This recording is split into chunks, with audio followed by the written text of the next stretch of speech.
দর্শক সবাইকে শুভেচ্ছা জানাচ্ছি কাতারের দোহা থেকে।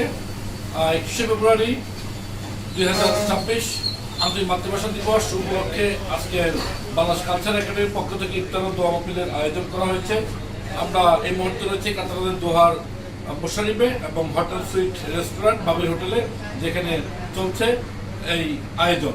আমরা একটু কথা বলতে চাইবো আজকে যিনি আয়োজন করেছেন, বিশেষ করে কালচার একাডেমির পক্ষ থেকে যিনি সভাপতি রয়েছেন ইঞ্জিনিয়ার আক্তার মামুন ভাই, তিনি একটু জানাবেন আমাদেরকে আজকের আয়োজন নিয়ে, একটু বলবেন যে শহীদ দিবস আর মাতৃভাষা দিবসে আপনাদের আয়োজন কেমন ছিল।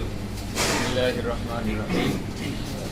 আজকে আমরা সবাই একত্রিত হয়েছি ইফতারের সময়, যে 26 সালের 21শে ফেব্রুয়ারি মাতৃভাষা দিবস উপলক্ষে যে অনুষ্ঠানটি আজকে আয়োজিত হয়েছে, সেই অনুষ্ঠানে সত্যিই আমরা যারা এই মাতৃভাষা, আজকে যে আমি আমার মনের ভাষাটা প্রকাশ করতেছি, সেই ভাষাটাও এই 52 ভাষা আন্দোলনের এখান থেকে আসে, এবং এটার জন্য একমাত্র আমরা বাঙালি জাতি যারা যুদ্ধ করে, আমাদের পূর্বপুরুষ যারা আছেন তারা যুদ্ধ করে এই মাতৃভাষাকে অর্জন করে আমাদেরকে এনে দিয়েছে। না হলে আমরা আজকে আমাদেরকে বাংলা ভাষা আমরা বলতে গেলে আমাদেরকে অনেক বিপদের সম্মুখীন হতে হতো, এবং আমাদেরকে এই মাতৃভাষা মায়ের ভাষা বলতে দিবে না বলে আমরা আমাদের রক্ত দিয়ে এই বাংলাদেশকে আমরা এবং সারা বিশ্বে এই বাঙালি ভাষাকে আমরা যে পেয়েছি, যাদের মাধ্যমে পেয়েছি, তাদেরকে আমরা তাদের আত্মার মাগফিরাত কামনা করে আমি আজকে এখানে শেষ করছি, এবং ধন্যবাদ সবাইকে।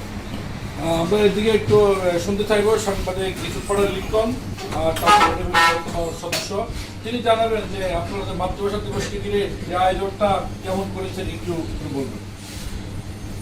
ধন্যবাদ মিস্টার আকাশ সাহেব। আসলে আজকে আমাদের কালচারাল একাডেমির আয়োজনে আন্তর্জাতিক মাতৃভাষা দিবস এবং 21শে ফেব্রুয়ারি উপলক্ষে ইফতারের আয়োজন করেছে, সেই জন্য আমি কালচারাল একাডেমির কর্তৃপক্ষকে ধন্যবাদ জানাচ্ছি।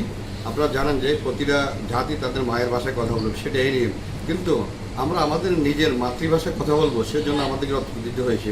সালাম, বরকত, জব্বর অনেকেই এই ভাষার জন্য রক্ত দিয়েছে। সেই বাংলা ভাষার রক্ষার্থে আমরা সবসময় কাজ করে যাবো ইনশাল্লাহ। ধন্যবাদ। ধন্যবাদ।